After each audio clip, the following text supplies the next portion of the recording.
Hello friends, इस video में हम बात करेंगे कोटक का क्लासिक सेविंग अकाउंट के बारे में, जिसमें कि आपको 10,000 रुपये एवरेज मंथली बैलेंस मेंटेन करना पड़ता है। तो यहाँ पर बात करते हैं कि जीरो बैलेंस अकाउंट और ये जो नॉर्मल अकाउंट होते हैं इसमें क्या अंतर होते हैं। तो देखिए, जीरो बैलेंस अकाउंट में आपको लिमिटेड फीचर दिए जाते हैं, साथ ही लिमिटेड ऑफर भी आपको दिए जाते हैं। लेकिन अगर आपका एक नॉर्मल अकाउंट है तो इसमें आपको क्रेडिट कार्ड से रिलेटेड ऑफर और भी कई सारे ऑफर आपको देखने को मिलते रहते हैं। तो क्लासिक सेविंग अकाउंट को ओपन करने के लिए क्या क्या चार्जेस लगते हैं, कैसे आप इसको ओपन कर सकते हैं, ये सब मैं आपको यहाँ पर बताने वाला हूँ। तो वीडियो को आप लोग शुरू से लेकर एंड तक जरूर देखिएगा। सबसे पहले फीचर की बात करते हैं तो देखिए, Kotak Mahindra classic saving account gives you the benefit of great features. तो यहाँ नहीं कि ये सब है, आपको इसमें RM मिल जाएगा और you can reset assured that taking care of your banking investment. तो एक RM भी आपको इसमें मिल जाएगा। एवरेज मंथली बैलेंस जो यहाँ पर मेंटेन करनी है वो 10,000 मेंटेन करनी है। अगर बैलेंस मेंटेन नहीं करते तो इसके और कुछ चार्जेस होते हैं जो आपसे लिए जाएंगे। अब इसके बाद बात करते हैं एलिजिबिलिटी की, क्या क्या एलिजिबिलिटी होने वाली है इसकी, कि कौन कौन लोग इस अकाउंट को ओपन कर सकते हैं। तो इंडियन आदमी ओपन कर सकता है, HUF Hindu undivided family open कर सकते हैं, फॉरेन नेशनल जो NRI है वो भी ओपन कर सकते हैं। उसके बाद फीस एंड चार्जेस की बात करते हैं, जो सबसे इम्पोर्टेंट होता है। तो इसमें आपको एवरेज मंथली बैलेंस जो है आपको 10,000 मेंटेन करनी है। अगर आप नहीं मेंटेन करते तो 6% ऑफ द शॉर्टफॉल, तो ये आपका पैसा कटेगा। फंड ट्रांसफ़र की बात करें तो यहाँ पर NEFT RTGS के लिए आपको कोई भी चार्जेस नहीं देने पड़ते हैं।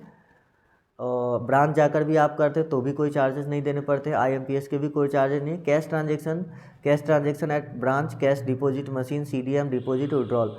आप अगर ब्रांच जाकर कैश ट्रांजेक्शन करते हैं, जैसे जमा करते हैं, विड्रॉ करते हैं, वहाँ पर जो मशीन लगी है, या ब्रांच में जाकर करते हैं, तो आपको 5 ट्रांजेक्शन तक के लिए और 3 लाख, 5 ट्रांजेक्शन या 3 लाख, इसके लिए आपको कोई भी चार्ज नहीं देना पड़ता है। इसके बाद अगर आप जो है आज ज़्यादा करते हैं तो आपको 1,000 के लिए 4.5 रुपीज़ देना पड़ेगा, जो कि मिनिमम 150 रुपये है। तो ये यहाँ पर कंडीशन है। कैश विड्रॉल विया UPI एट मर्चेंट लोकेशन। तो देखिए, ये जो मर्चेंट के पास आप UPI से कैश विड्रॉ कर सकते हैं। कुछ ऐसे मर्चेंट होते हैं जहाँ पे तो आपको 1% विड्रॉल अमाउंट लगेगा। मैक्सिमम जो है 10 रुपीज़ है। अगर 1% और मैक्सिमम 10 रुपीज़ है तो आप कितना भी करें लेकिन आपका 10 रुपये ही कटेगा, 1% तो कटेगा। जैसे कि 100 रुपये हम विड्रॉ करते तो हमारा 1 रुपये कटेगा, लेकिन अगर हम 2,000 विड्रॉ करते हैं तो हमारा 20 रुपये होना चाहिए, लेकिन 10 रुपये ही लगेगा। तो ये मैक्सिमम 10 रुपये। हालांकि ये चीज़ें ज़्यादा यूज़ नहीं होते। डेबिट कार्ड और ATM चार्जेस की बात करते हैं, क्या क्या यहाँ पर चार्जेज आपको देने पड़ेंगे। तो देखिए, डेबिट कार्ड चार्जेज है, जो कि यहाँ पर Kotak bank ATM cash withdrawal non financial transaction, इसके लिए कोई चार्जेज नहीं है। अदर डोमेस्टिक ATM कोई चार्जेज नहीं है। डिक्लाइंड, यानी कि अगर इनसफिशिएंट बैलेंस के कारण आपका ट्रांजेक्शन डिक्लाइन होता है तो आपका 25 रुपये कटेगा।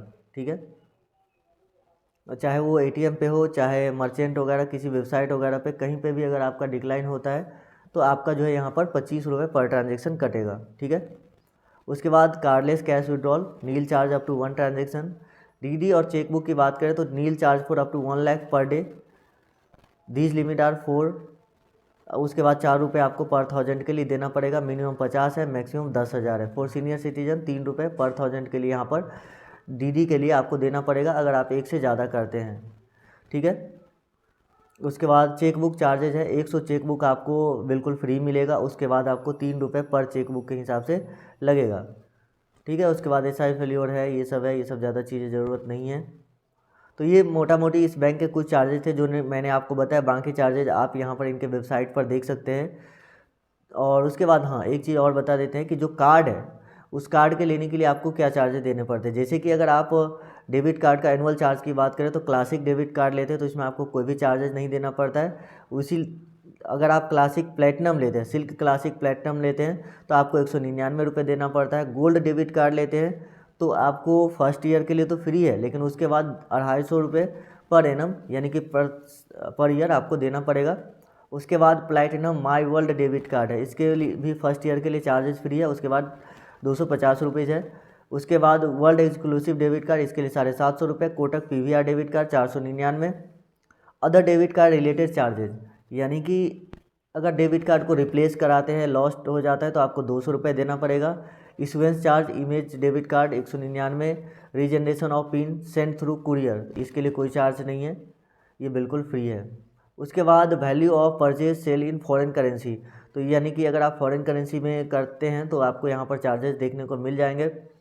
फॉरेक्स कार्ड आपको पार्टिकुलर स्टैंडर्ड चार्ज के साथ मिलते हैं। उसके बाद फॉरेन एक्सचेंज रेट वगैरह यहाँ पर देखने को मिल जाता है। तो ये थे इस बैंक के क्लासिक सेविंग अकाउंट, जिसको कि आप एक रेगुलर सेविंग अकाउंट कंसीडर कर सकते हैं। इसमें आपको 10,000 का एवरेज मंथली बैलेंस मेंटेन करना पड़ता है। एक इनका और भी एक आता है जो बैंक अकाउंट है, उसके बारे में भी मैं आपको बताऊंगा नेक्स्ट वीडियो में, जो कि भी एक सेविंग अकाउंट है। कई सारे account Kotak Mahindra bank offer करती है, जिसमें यूजुअली लोग जो है जिनके पास पैसे नहीं होते ज़्यादा, वो तो या तो सेविंग अकाउंट के साथ जाते हैं या नहीं तो वो जो है कोटक का जो यही क्लासिक वाला अकाउंट है वो ओपन करवाते हैं। तो आई होप कि आप लोग को यह वीडियो समझ में आ गया होगा। मिलते हैं आप लोगों से नेक्स्ट वीडियो में।